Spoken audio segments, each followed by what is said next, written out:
युधिष्ठिर यक्ष संवाद जो छाड़ी आज से देखा।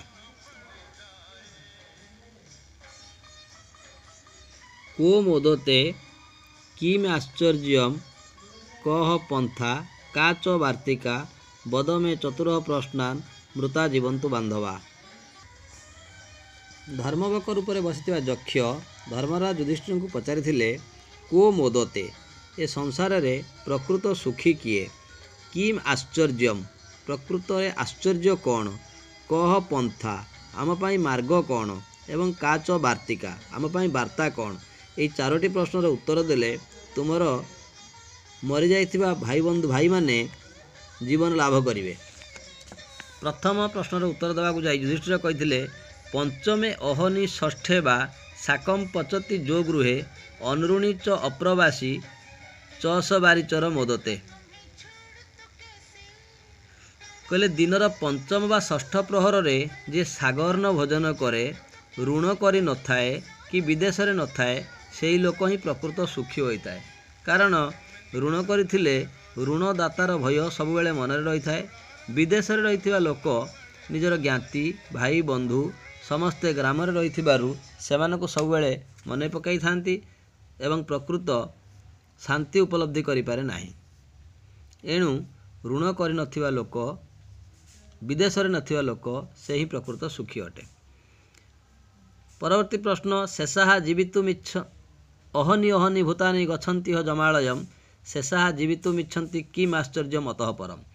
यक्ष पचारिथिले ए संसार रे आश्चर्य कौन।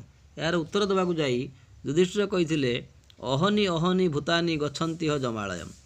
अहनि माने प्रत्येक दिन प्रत्येक मुहूर्त रे प्राणी माने जमालय को जाउछन्ति।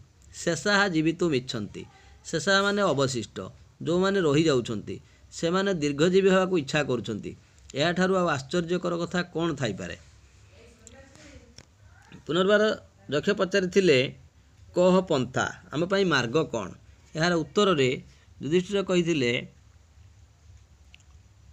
तर्क अप्रतिष्ठः श्रुतयो विभिन्ना न एक मुनि जस्य मतम प्रमाणम धर्मस्य तत्त्वम निहितम गुहायाम महाजनो जनगतः सपंथा। युधिष्ठिर मतरे तर्क अप्रतिष्ठ कौन सी जुक्ति बा तर्क द्वारा आमे शेष सिद्धांत उपनीत हो पारिबा नाही। श्रुति माने वेद वेद विभिन्न प्रकार अटे न एक मुनि जस्य मतम प्रमाणम कौन सी जड़े मुनि नाहांती जहार मत प्रमाणित होइछि।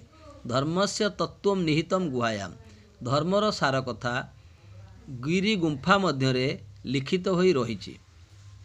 एणु महाजनक द्वारा प्रदर्शित मार्ग ही आम पाई उपयुक्त मार्ग अटे। पुनर्बार शेष प्रश्न यक्ष पचारिथिले का च वार्तिका आम पाई वार्ता कौन। यार उत्तर रे युधिष्ठिर कहिले पृथ्वी विभाण्डम गगनम पिधानम सूर्याग्निना रात्रिदिव इंधनेन मासर्तु दर्वी परिघट्टनेन भूतानि कालह पचति इति वार्ता। पृथ्वी गोटे हांडी सदृश एवं गगन ताहार घोड़णी सूर्य रूपक अग्नि राति दिन रूपक इंधन द्वारा एवं मास ऋतु रूपक चटु द्वारा काल प्राणी मानकु पाक करुछि। यह आम पाई वार्ता अटे। यही युधिष्ठिर यक्ष संवाद विषयटी महाभारतर वन पर्वरु आसीअछि जहाँकि व्यासदेवଙ୍କ द्वारा विरचित अटे।